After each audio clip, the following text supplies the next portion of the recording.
a scary moment as we went to commercial. Sophie Cunningham hit the floor hard. And Sophie Cunningham, oh man, I got to tell you, this victory, it came with a big price. Look at today's game where Sophie Cunningham went out in the first half. And that was such a huge blow for the Indiana Fever because Sophie Cunningham has been somebody, she has been the glue of this team since Caitlin has been out. Sophie Cunningham was flat out targeted by a dirty player. I'd say there's a near 0% chance that Sophie Cunningham plays again this year. The Indiana Fever must have angered some cruel, vengeful deity because fate isn't just beating them, it's curb stomping them.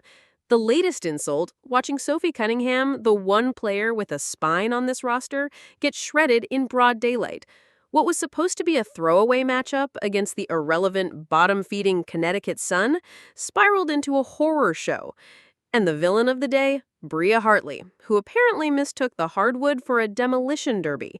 She didn't just make contact, she detonated herself into Sophie's knee as if she was auditioning for the NFL instead of the WNBA. The result?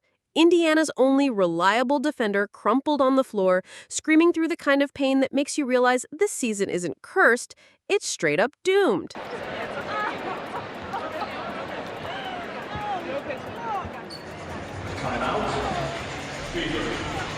I couldn't believe it. I didn't know what it was at first when I saw her went down. So let's break down the play where Sophie got hurt. So as you can see here, Bria Hartley is going baseline. Kelsey Mitchell is guarding her. And then Sophie comes over to help. And then Bria Hartley falls on her leg. And Sophie immediately grabs like her shin area. They went at Sophie Cunningham early. And considering this is Bria Hartley, I'm not ruling out that she jumped through her knee. Considering who it is, I'm not. Like, Bria Hartley has been ejected multiple times. She's yanked Angel by the hair. This is the Connecticut Sun. This is a team that have jumped through players' knees before. Bria Hartley has had dirty plays all season. But you got to know who we're talking about. Bria Hartley is the same girl that pulled Angel Reese out of there by her ponytail just last game, I think 2 days ago. She pulls Becca Allen by her head to the floor, and Ariel Atkins goes over there to protect her teammate. Bria Hartley has been doing dirty things for all season. She's been a dirty player. The Indiana Fever must have angered some cruel, vengeful deity because fate isn't just beating them, it's curb stomping them. The latest insult, watching Sophie Cunningham, the one player with a spine on this roster, get shredded in broad daylight. What was supposed to be a throwaway matchup against the irrelevant, bottom-feeding Connecticut Sun spiraled into a horror show.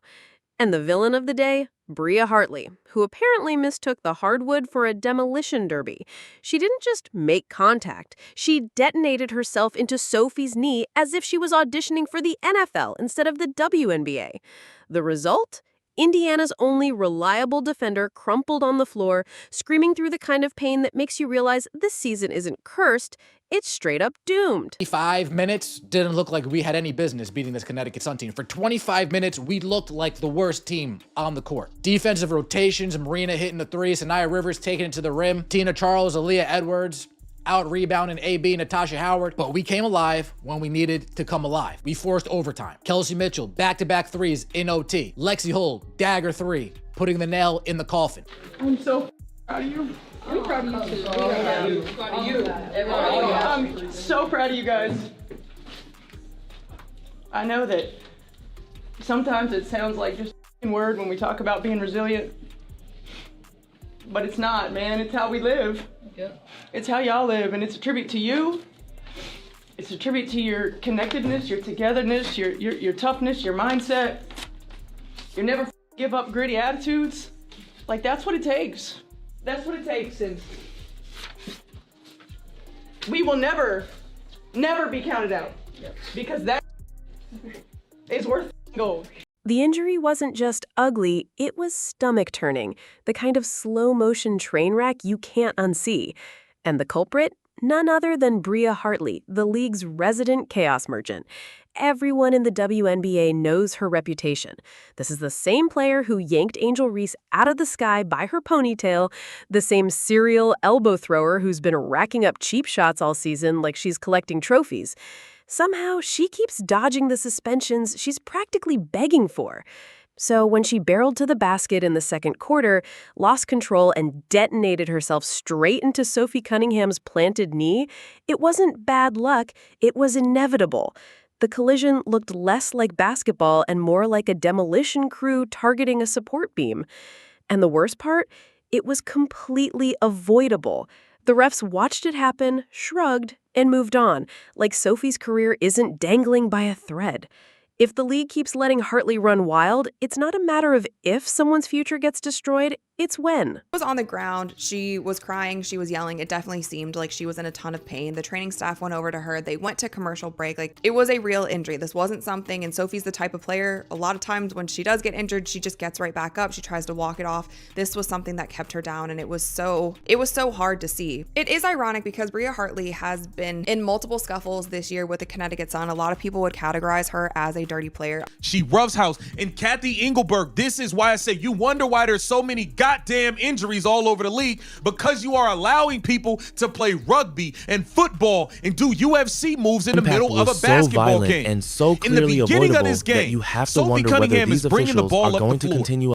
She gets mugged, hit upside the head, knocked to the floor while dribbling the ball up the floor 75 feet away from the rim. Do you think the refs called anything? Both Sophie's sister, I believe, and her mother both tweeted about this play. Now, Lindsay, her sister, said, WNBA, maybe you should focus less on fining players for commenting on your poor officiating and more about hiring officials that are able to call a consistent game and protect your athletes. Pathetic. Praying for you, Sophie. And then Paula, who I think is her mom, that's what the internet is saying, she said Hartley is a disgruntled player, having trouble everywhere she goes. She's plain mean and plays Sophie out. Cunningham's reaction told the whole story before any doctor could. This is a player who's made a career out of being the iron spine of Indiana. Tough, relentless, allergic to showing weakness. For her to instantly clutch her knee, hobble in panic on one leg, and then collapse in visible agony, that wasn't drama. That was a player's body waving the white flag. Watching her get carried off by trainers, barely able to put weight on her leg, felt like Indiana's season being wheeled into the morgue. With half the roster already stitched together like broken toys, losing Sophie should have been the knockout punch. But here's where the outrage kicks in. This wasn't some random twist of fate. This was a preventable disaster. The WNBA let it happen by turning a blind eye to Hartley's demolition derby style of basketball. By letting the refs swallow their whistles while Connecticut played rugby in sneakers, the league practically invited this injury. In the first quarter alone, Hartley and her crew landed multiple cheap shots, including leveling Sophie 75 feet from the hoop, and the officials just stared into space. When you set the tone that dirty play comes with no consequences, you're basically telling players, go ahead, see who you can break. Well, someone finally broke. And it wasn't just Sophie's knee. It was the last shred of credibility the league had in protecting its athletes. By the way, if you guys have seen, they've done a lot, they have done a lot of reckless things in this game that haven't led to fouls. I don't think this is, I hope this isn't reckless. I can't rule out it being reckless. I hope it's not reckless. But at the same time, like the referees, there were so many situations earlier on in the game that, in fairness, that the referees were letting away with. The referees thought, okay, yeah, let's tee up Sophie Cunningham straight away in the game. And that's going to, like, Clark's off-court assists aren't limited to hospitals. Minute one, ever wonder how many meals a single athlete can fever dove through people's knees? Multiple times this team has. You guys brag about how physical. You guys wear it like a badge of honor. We're here to watch basketball. If we want to watch wrestling, we'll watch wrestling. If we want to watch fighting, we'll watch fighting. We're here to watch basketball. And Bria Hartley is no different than Dejanay Carrington. It's just nobody talks about it because she's on the Connecticut Sun. And what makes this whole mess even harder to stomach is that Sophie Cunningham isn't just another player on the roster. She's been the pulse, keeping this rotting body of a season barely alive. With Caitlin Clark out for what feels like forever, Sophie became the only one willing to throw punches in the fight. The only one dragging this team forward with grit and defense the rest of them couldn't dream dream of matching. Since the All-Star break, she's been their lifeline, dropping 12 points a game, torching defenses with 50% shooting from deep, and bringing the kind of leadership you don't just replace with some warm body off the waiver wire. She was the heart, the spine, and, frankly, the only real backbone Indiana had left. And now, with her gone, this team isn't just in trouble, it's circling the drain. Losing Sophie isn't a setback. It's a death sentence for a squad already clinging to playoff relevance with bloody fingertips. Sophie Cunningham was by far, as the games went along, by a landslide, the best addition we had on this roster. From her play, her shot making, her defense, the intensity she brings, the energy, her having Caitlin Clark's back and actually being willing to fight and scrap when nobody else would hold Caitlin Clark down. Sophie Cunningham said, you know what? I got you. Now she's done. The best addition we had all season. She is playing so incredibly well during the second half of this season. She plays hard every single night. She's super tough. She doesn't make excuses. Like, she is somebody who has really held this team together. The timing couldn't possibly be worse for Indiana, but when has this team ever known good timing? The Fever walked into this game already drowning, having dropped 4 of their last 5 and clinging to the faint hope that beating the league's resident punching bag might somehow resuscitate their playoff chances. Instead, they showed up with a roster that looked more like an injury ward than a basketball team. Caitlin Clark, still sidelined, racking up her 13th straight absence thanks to that groin injury. Sydney Colson and Ari McDonald both finished for the season. And now Sophie Cunningham, the lone warrior holding the defense together with duct tape and pride, was teetering on the edge of joining the casualty list. This wasn't just bad luck, it was a death spiral. So when Connecticut came out swinging and slapped Indiana around for 2 quarters, building a 19-point halftime lead and ballooning it to 21 early in the third, it didn't feel like a basketball game anymore. It felt like watching someone pound the last nails into a coffin while Indiana just laid inside, powerless, waiting for the lid to close. Every sign pointed to this being the night the Fever's playoff dream finally bled out on the court. But then something insane happened. Instead of folding like cheap lawn chairs the way most teams would in the situation, Indiana stumbled into one of the most absurd turnarounds in franchise history. And at the center of the chaos was Kelsey Mitchell, who apparently decided she was done watching her season go down the drain. Her first half, a pathetic 4 points, looking as frustrated as everyone else while her teammates crumbled. But the second half, Kelsey Mitchell transformed into something out of a fever dream, erupting for 34 points after the break, tying her career high with 38 total. She didn't just score, she took a game that was dead and dragged it kicking and screaming back to life. The numbers tell part of the story: 11 of 22 from the field, 5 of 8 from deep, and 11 of 12 from the free throw line. She tacked on 6 assists and 4 rebounds for good measure, as if scoring wasn't enough. But the real carnage came in overtime. Indiana scored 10 points in the extra frame. All 10 belonged to Mitchell. Back-to-back 3 sealed it, turning what should have been another humiliating loss into the single biggest comeback in franchise history. It wasn't just a great game. It was the highest scoring performance in the entire WNBA this season. And the historical context? Downright ridiculous. Mitchell joined Diana Taurasi, yes, that Diana Taurasi, as the only players in WNBA history to notch multiple games of 35-plus points, 6-plus assists, and 5-plus threes. That's not just elite company, that's legendary. To pull it off while the team's playoff hopes were hanging by dental floss and the roster looked like it had been pieced together from a scrapyard only made it more surreal. But let's not rewrite history to make this a one-woman show. As superhuman as Mitchell was, she didn't pull this miracle out of thin air. Even the skeleton crew around her managed to show some fight. Odyssey Sims, literally dragged in on a hardship contract and making her first start for Indiana, stepped up with 19 points and 7 assists. More importantly, she brought veteran poise to a team that's been playing like headless chickens for weeks. Then there was Aaliyah Boston, finally waking up and delivering the kind of complete performance people have been waiting on all season. 14 points, 13 boards, 5 assists, 2 steals, and 2 blocks. For once, she looked like the franchise cornerstone she's supposed to be. Put it all together, and yes, the record books will celebrate this as the Fever's greatest comeback ever, but don't let the headlines fool you. This wasn't some heroic championship blueprint. It was chaos, pure and simple. A roster held together by tape and desperation somehow caught lightning in a bottle. Mitchell caught fire, her teammates finally looked alive, and Connecticut gagged away a game they had no business losing. Natasha Howard chipped in 18 points and tried to plug the gaping holes inside, while Lexi Hall hit what the box score will call a dagger 3 with 44 seconds left in overtime. But let's be real, that shot only mattered because Connecticut completely choked the game away. Even Brianna Turner, who's been little more than bench furniture all season, suddenly logged 10 minutes that didn't look like a disaster. Apparently, even ghosts can show up when the universe decides to script a freak comeback. Everyone will spin this as a team effort, and fine, technically it was. But the truth is, this patchwork lineup had no business competing at this level. Injuries weren't just excuses, they were reality. Still, the Fever managed to duct tape enough bodies together to keep the scoreboard moving, and that alone feels like a miracle. Of course, Stephanie White is going to get her flowers for coaching adjustments, but let's not crown her a genius just yet. Starting Odyssey Sims wasn't some masterstroke. It was a desperate gamble because the roster was running on fumes. That it paid off says more about Sims's professionalism than White's brilliance.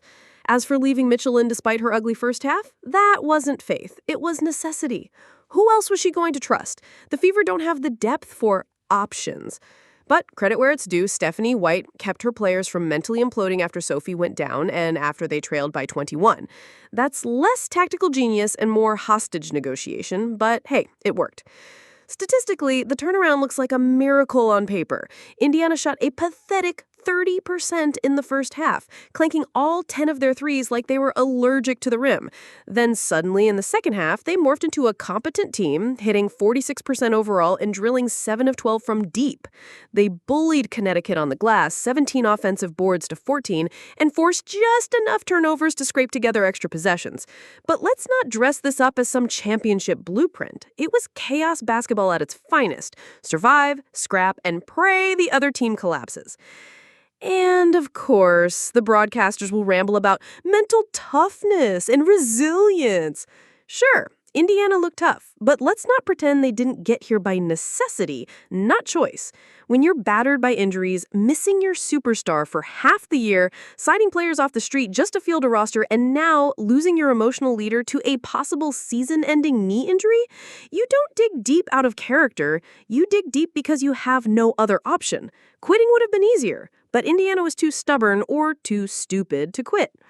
Now the spin machine will talk about culture and character inside the Fever organization. Please, this wasn't culture. It was survival instinct. Role players and cast-offs finally hit shots, and the result gets painted as some grand organizational triumph. If that's your definition of culture, then every desperate street fight qualifies as team building.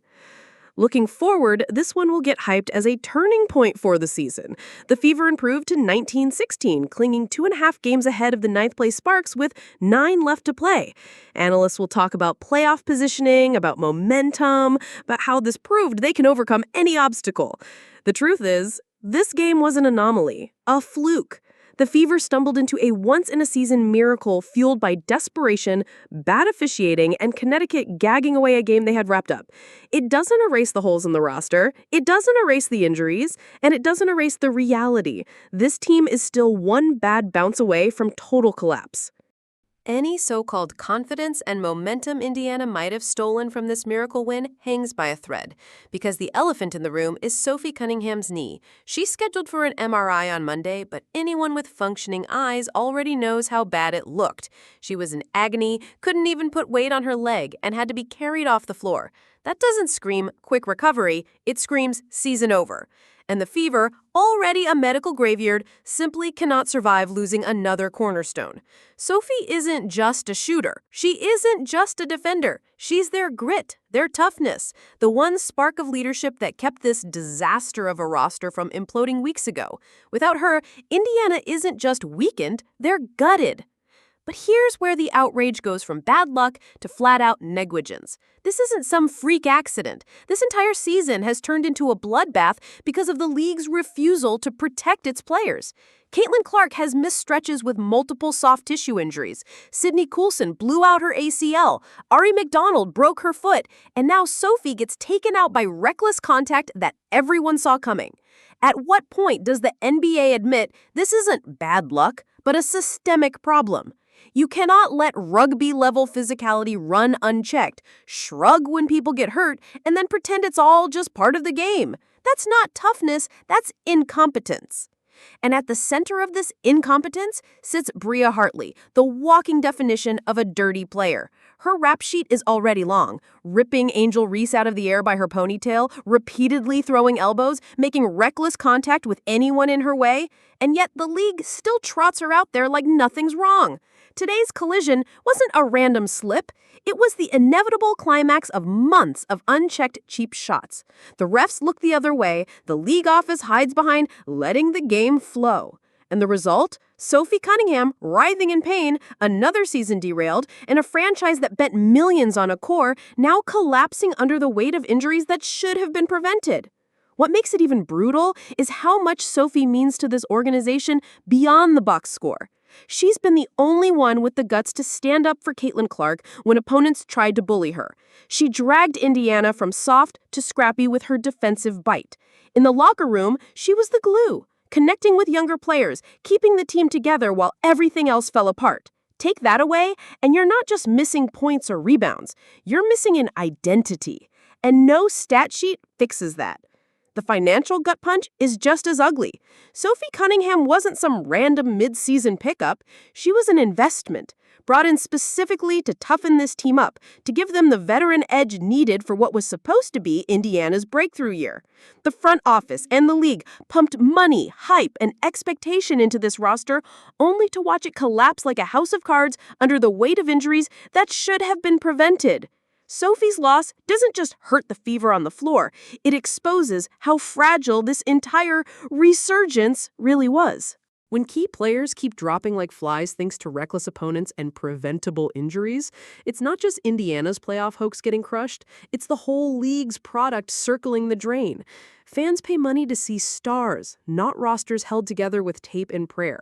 And yet, instead of protecting its athletes, the WNBA shrugs and moves on while another season gets shredded. But let's drag the spotlight back to the circus act that unfolded after Sophie went down, because as much as this was a tragedy, Kelsey Mitchell's second half was the kind of unhinged, desperate performance you almost never see. The type of thing that will be studied for years not as textbook basketball, but as sheer survival. After managing just 4 miserable points in the first half, Mitchell lost her mind in the best way possible, strapping this corpse of a team on her back and dragging them out of a 21-point hole. She didn't just score, she took over the entire game like a woman possessed. Her relentless drives to the rim were less about elegance and more about punishing Connecticut until they broke. She bullied her way to the free throw line 12 times, hitting 11, because when your team is dead in the water, you don't finesse, you scrap. That kind of aggression is ugly, but it works. It racks up points, gets defenders in foul trouble, and keeps the clock moving. It was pure desperation basketball, and Mitchell executed it like a surgeon with a sledgehammer. Then came the shooting clinic. After bricking all 3 of her threes in the first half, Mitchell turned into a sniper, going 5 for 5 from deep in the second half and overtime. And these weren't open, clean looks. These were contested, hand-in-your-face, high-pressure bombs that should have been low-percentage prayers. She hit every single one. That's not confidence, that's madness. And it's the exact kind of madness this team needed. Of course, the performance also reminded everyone just how much Indiana has missed Caitlin Clark. Mitchell has been incredible all season, but being forced to carry this insane offensive load every night is not sustainable. Yes, she's been averaging over 20 points with Clark out, but you can see the toll. Nights like this are miracles, not habits. And miracles don't last. The skeleton crew around Mitchell actually woke up too. Odyssey Sims, who was practically signed off the street, suddenly looked like she'd been running Indiana's system for years. She attacked the rim, finished through contact, and played with the kind of veteran steadiness this team has been starved for. Aaliyah Boston, who has had an underwhelming season by her supposed franchise savior standards, finally put together a real game. 13 boards, 5 assists, a couple steals and blocks, actually impacting the game at both ends instead of disappearing. Even Lexi Hull, usually invisible, nailed a clutch 3 in overtime that will probably be remembered way longer than it deserves to be. Right place, right time, one shot, and now she gets the clutch gene label. And then there's Stephanie White. The narrative will gush about her growth as a coach, but be clear, she didn't reinvent basketball. Her timeout usage was fine, her subs were fine, but her biggest decision was simply not benching Mitchell, which wasn't faith so much as common sense. Who else was she going to hand the ball to? Still, give credit. White managed to keep this team from completely unraveling after Sophie's injury and a 21-point deficit. That's not tactical wizardry, it's basic crisis management. But in the end, it worked. Post-game, White admitted she was speechless watching Mitchell. So was everyone else, because what we saw wasn't just a great individual performance. It was insanity weaponized. 38 points, the biggest comeback in franchise history, and a team of cast-offs stumbling into a miracle.